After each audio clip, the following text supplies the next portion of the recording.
हे बघा, अजितदादा पवार असतील किंवा शरद पवार असतील किंवा सुप्रिया सुळे असतील किंवा रोहित पवार असतील किंवा श्रीनिवास पवार असतील किंवा अजून XYZ फॅमिली व आपल्या पवार फॅमिलीचे मेंबर असतील, ही माणसं या महाराष्ट्रामध्ये बिझनेसमन आहेत, व्यावसायिक लोक आहेत. ही यांना महाराष्ट्रातल्या सर्वसामान्य माणसाचं काहीही देणं घेणं नाही. या माणसांनी कारखाने काढलेले आहेत, या माणसांनी बँका काढलेल्या आहेत, या माणसांच्या अनेक बिझनेस मध्ये अदानीपासून ते बाबा कल्याणीपर्यंत, तसेच वेगवेगळ्या बांधकाम व्यावसायिकापर्यंत म्हणजे पंचशील ग्रुप वगैरे असे शेकडो कंपन्या यांनी तयार केलेल्या आहेत की यांनी महाराष्ट्राच्या तिजोरीवरती दरोडा घातलेला आहे. आणि गावगाड्यातल्या ओबीसींना, विजयंटींना, एसबीसींना माझी नेहमी लाईन आहे की या लोकांना ही लोक यांच्या बाबतीमध्ये इनजस्टिस करतायत. ज्या अजितदादा पवारांनी या महाराष्ट्रामध्ये मी ओरडतोय की ओबीसीला हे निधी देत नाहीत, त्याचं उत्तर असं आहे की कैलासवासी पैलवान मारुती चव्हाण वडार आर्थिक विकास महामंडळ ह्याला 1 रुपया दिलेला नाही त्यांनी. माझ्याकडे यादी आहे. राजे उमाजी नाईक आर्थिक विकास महामंडळ याला या अर्थमंत्र्यानं 1 रुपया दिलेला नाही.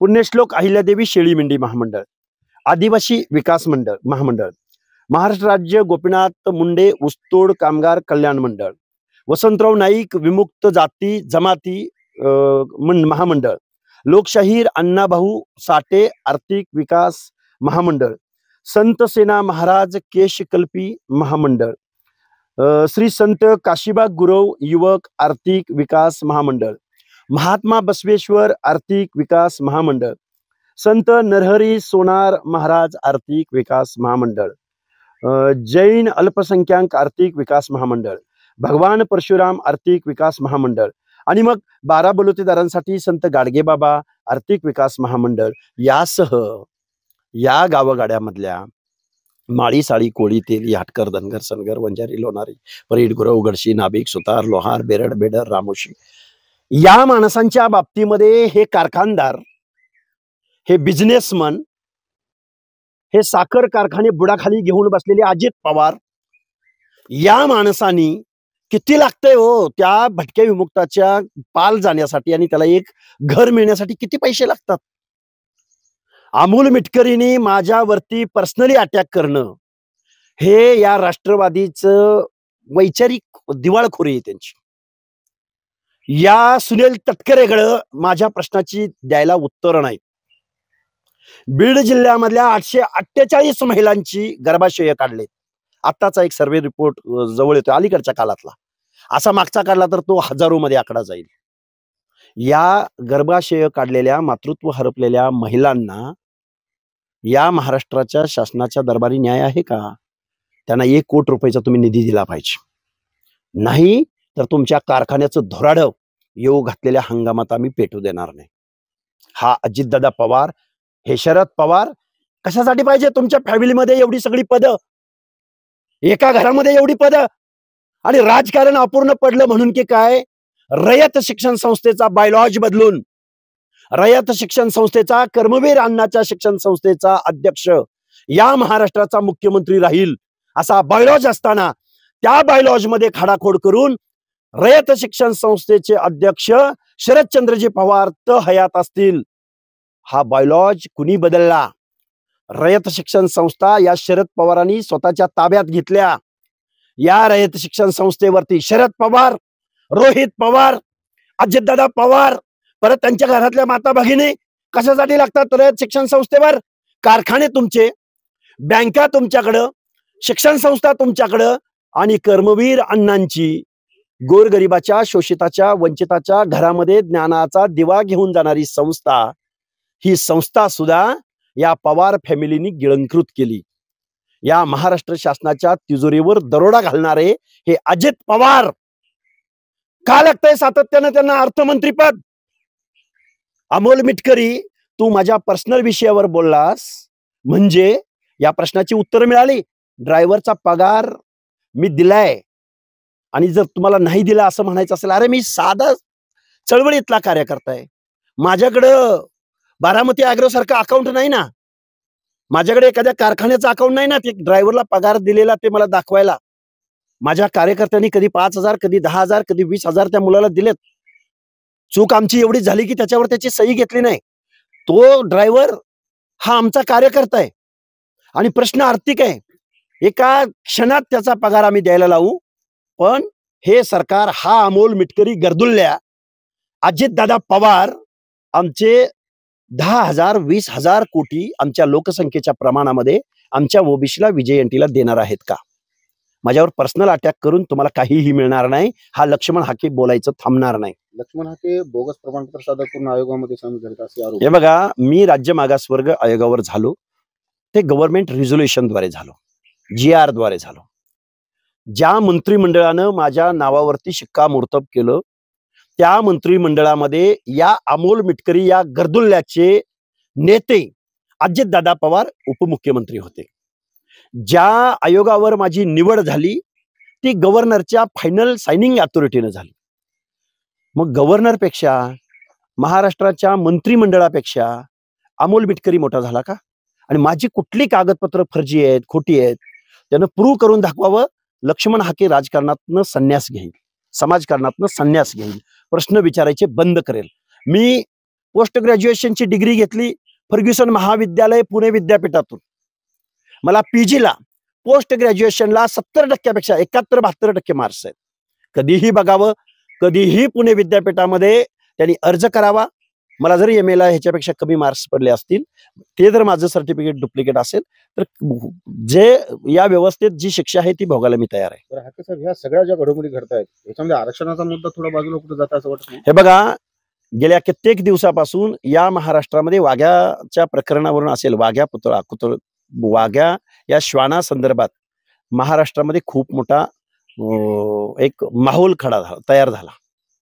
तेव्हापासून मातोश्री अहिल्यादेवी होळकरांची 300वी जयंती या महाराष्ट्रात धुमधडाक्यात साजरी होती. तेव्हापासून ह्या ब्रिगेडी पिल्लावळी, ब्रिगेडी म्हणतोय, अमोल मिटकरी हा ब्रिगेडचा पाळीव कुत्रा होता, पाळीव ब्रिगेडी होता आणि तो आमच्यावरती भुंकायला यांनी सोडलेला होता. त्यामुळं आमच्या चळवळी, आम्ही या ओबीसीचे, गावगाड्यातल्या सर्व लोकांचे आम्ही हक्क अधिकार टिकवण्यासाठी भांडणार आहोत, लढणार आहोत, रस्त्यावर लढणार आहोत. आम्ही, यांनी अशा शिव्या दिल्या, यांनी मला वायझेड म्हणलं, वायझेडने सुरुवात झाली. प्रश्न साधा होता की आम्हाला निधी द्या, महाज्योतीला निधी द्या. साधी एक लाईन होती माझी, अजितदादा पवार तुमच्या अमोल मिटकरींनी मला वायझेड म्हणलं, तिथं पासून पुढं या व्यवस्थेविरुद्धची लढाई माझी सुरू झालेली आहे. अजितदादा पवार हा वैयक्तिक माझा दुश्मन नाही, पण या पवार फॅमिलीनी महाराष्ट्राच्या तिजोरीवर दरोडा घालून, हे व्यावसायिक आहेत, हे बिझनेसमॅन आहेत, पवार फॅमिली, यांना काहीही पडलेलं नाही सोशल जस्टिस बाबतचं. त्यामुळं या विरुद्ध लढाई सुरू राहील. शेवटचा प्रश्न आहे, मनोज जरांगे 19 मुंबईला जात आहेत, आता माघार घेणार नाही, वापस येणार नाही, काही झालं तरी वापस येणार नाही. ओबीसींची परिक्रमा, ओबीसींचा लॉंग मार्च 29ला तर होईल, नाहीतर 28लाच होईल ऑगस्टला, किंवा 27 ऑगस्ट सुद्धा आम्ही तारीख जाहीर करू. त्यामुळं टेट फॉर टॅट जशाच तसं या राज्यकर्त्यांना, या निर्ढावलेल्या पुढाऱ्यांना जर झुंडीची भाषा कळत असेल तर ओबीसी सुद्धा, जो आजपर्यंत सायलेंट व्हॉइस होता, तो रस्त्यावर आम्ही उतरवणार आणि जरांगेला जशाच तसं उत्तर देणार. भोकर विधानसभेचे उमेदवार यांची उमेदवारी आर्थिक तडजोडी करून मागे घेतली. हे बघा, त्या कुंटे साहेबांना माझं सांगणं आहे, तुम्ही कुठल्या पक्षाचे? प्रहारचे. त्या उमेदवारावर तुमचा भरोसा नव्हता तर तुम्ही तिकीट कसं काय दिलं त्याला? मला विचारलं होतं का त्यांनी की आके सर आम्ही यांना तिकीट देतोय? माझा रोलच नाही ना त्यामध्ये. माझे जे 10-12 उमेदवार आहेत त्या उमेदवारांना सोडलं तर मी बाकीच्या ठिकाणी महायुतीला पाठिंबा दिला होता. त्यामुळे याच कुंटेनी आम्ही याला एबी फॉर्म देत आहोत असा मला प्रश्न विचारलाय का? त्यांना विचारा तुम्ही जाऊन. पैलवानला अर्ज मागे घेण्यासाठी तुम्हीच प्रेशर आणला असं बी कुंटे म्हणाले. लक्ष्मण हाकेनी माघार घे असं काय त्यांच्याकडे आहे का? किंवा मी असं काय म्हणले ते तुम्ही ऐका ना परत सगळे, की त्यांनी अर्ज काढून घेतला असं त्यांनी मला म्हटलंय. मी कशाला प्रेशर आणू? मी असं बोललोय. ह्याच्यामधून कसं दिसतं बरं मी काढायला लावला ते? माझ्या नावाचा वापर करून कोणी काहीही म्हणू शकतं ना. पण माझं म्हणणं असं आहे की माझा 10-12 उमेदवार सोडले तर बाकीच्या ठिकाणी भाजप महायुतीलाच पाठिंबा होता ना. 10-12 उमेदवार अपवाद सोडता. चिखलीकराच्या विरोधामध्ये माझा उमेदवार होता. त्या उमेदवारानं मतं घेतलेत, लढलोय आम्ही, सभा घेतलेत आणि हे सांगून घेतलंय ना. चिखलीकरला आमचा पाठिंबा असायचं कारणच नव्हतं ना. आम्ही देवेंद्र फडणवीस साहेबांच्या नेतृत्वावर विश्वास व्यक्त केलेला होता. आम्ही सांगून काही उमेदवारांना पाठिंबा दिलेला होता आणि सांगून आमचे उमेदवार उभे केलेले होते. शेखर कुंटे या प्रकरणात कोर्टात देखील आहे. अहो कोर्टात कुठं, सुप्रीम कोर्टात जा बाबा म्हणावं. सुप्रीम कोर्टावर विश्वास नाही, कुठे इंटरनेट. लक्ष्मण हाकेचं काही इव्हिडन्स असेल तर मी बघेल ना, बोलेल मी त्याच्यावर. माझा काही रोलच नाही ना. हे ओबीसीचे नेते नाही, ते भाजपाचे सोंगाडे आहेत असे सचिन खरात म्हणाले. मी ओबीसीचा नेता आहे की नाही हे या महाराष्ट्रातली जनता ठरवेल. आणि मी भाजपचा सोंगाड्या वगैरे त्यांनी मला काही म्हणू द्या, मला त्याचा राग नाहीये. मला वाईट या गोष्टीचं वाटतंय की सचिन खरात यांना कुणीतरी बोलायला लावतंय. पण सचिन खरात हा माझा काही दुश्मन नाही, शत्रू नाही. उलट ज्या व्यवस्थेमध्ये हजारो वर्ष ज्यांच्या बाबतीत सोशल डिस्क्रिमिनेशन झालं त्या प्रवर्गातून सचिन खरात हा पुढे येतो. पण त्याला कुणीतरी बोलायला लावतंय, याच्याबद्दल मला वाईट वाटतं. पण मी कधीतरी सचिन खरातांना समजावून सांगेन आणि सामाजिक न्यायाची लढाई इथून पुढच्या कालावधीमध्ये तीव्र करेन. लक्ष्मण हाके हा भुकणारा कुत्रा आहे आणि जे माधव जानकर आहे त्यांचे उपकार देखील ते विसरले. माझा नेता महादेव जानकर हा आमच्या सामाजिक राजकीय वाटचालीमधला गुरुच आहे. त्यामध्ये कुठलाही प्रश्न उपस्थित व्हायचं कारण नाही. हाच प्रश्न तुम्ही महादेव जानकर साहेबांनाही विचारू शकता. आम्ही आता 2025 सालामध्ये जगत आहोत, या प्रश्नावर भांडत आहोत. महादेवरावजी जानकरांच्या तालमीतले आम्ही पट्टे आहोत. त्यामुळे आम्ही त्यांच्याबाबत काय प्रतारणा केली या माकडाला कुणी सांगितलंय हे त्याला विचारा म्हणा. अरे अमोल मिटकरी, अरे आम्ही चळवळीमधली माणसं आहोत. आम्ही कुणासाठी शेपूट घालून सकाळपासून संध्याकाळपर्यंत कुणाशी तरी चापलूशी चपराशी करून पदपदरात पाडून घेणारी माणसं नाही आहोत. अमोल मिटकरी, तुला मी उपमा दिली होती 2-3-4 दिवसापूर्वी. तू झाडलोटीचं काम करतो दादाच्या घरामध्ये. अजित दादा पवारांच्या घरामध्ये तू झाडू पोछा आणि संडास साफ करायचं काम करतोस, हे पुऱ्या महाराष्ट्राला माहिती आहे. का बरं राष्ट्रवादीमधली दुसरी कोण बोलायला का तयार आली नाहीत? कारण तू अजित दादांचे तुझ्यावर खूप उपकार आहेत की त्यांनी तुला त्यांच्या बंगल्यावर काम करायला ठेवलाय.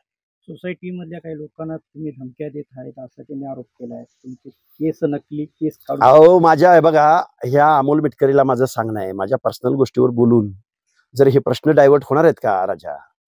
आम्ही जे प्रश्न उपस्थित करतोय त्या प्रश्नाची उत्तर दे ना. आणि या प्रश्नाची उत्तर अजितदादा पवारांनी एक श्वेतपत्रिका जाहीर करावी ना. मी म्हणतोय की या गावगाड्यातल्या ओबीसीच्या मंडळांना पैसे देत नाही हे अजितदादा पवार. हा कारखानदार आहे, चोर आहे, दरोडेखोर आहे अजितदादा पवार. 25 कारखाने तुझ्या बापाच्या घरचे पैसे होते काय? कुठनं आले पैसे? कुठून एवढे 5-25 कारखाने उभे राहतात? तू महाराष्ट्राच्या तिजोरीवर दरोडा घातला म्हणून तुला अर्थ खाता हवंय का? सत्तेत जायचं असतं तुम्हाला. आणि माननीय देवेंद्र फडणवीस साहेबांना माझं सांगणं आहे, तुम्ही एकनाथराव शिंदे तुमच्या बरोबर आले, तुम्ही सत्तेत गेलात हे समजू शकलो. पण तुम्ही अशी काय तुमच्यावर आर्थिकता होती की या कारखानदाराला तुम्हाला सत्तेमध्ये सहभागी करून घ्यावं लागलं? हे न उलगडलेली कोडी आहेत. सत्तेमधून पैसा, पैशामधून कारखाने, पैशामधून अदानी, अंबानी, तिकोण कल्याणी, पंचशील ग्रुप. अरे बांधकाम व्यवसायात पार्टनरशिप, कारखान्यामध्ये पार्टनरशिप, सहकारी कारखाने खाजगी कंपनीनं मोडीत काढून ते विकत घेऊन इरेग्युलेशन वागून आरबीआय कडे एखादं खातं आहे की नाही? अरे लक्ष्मण हाकेला एका समाज व्यवस्थेमधल्या लोकांनी गाडी घेऊन दिली, भंडारा उधळला, वाजत गाजत हजारो लोकांसमोर गाडी दिली, तर यांच्या पोटात पोटशूळ उठलाय. या अमोल मिटकरीचं मुळव्यात जागा झालंय. पण या लोकांनी 5-25 कारखाने कुठून पैसे आणले? बारामती ॲग्रो कंपनी, अनेक कंपन्या त्यांच्या. पवार फॅमिली समाजकारण राजकारणामध्ये आम्ही काम करत आहोत असं म्हणायचा त्यांना अधिकार नाही. त्याने अनेक शिक्षण संस्था, अनेक कारखाने या महाराष्ट्राच्या तिजोरीवर दरोडा घालून उभे केलेले आहेत. सहकारातून उद्धार हे ब्रीद होतं, पण सहकारातून स्वाहाकार हे या पवार फॅमिलीनी महाराष्ट्राला दाखवून दिलेलं आहे.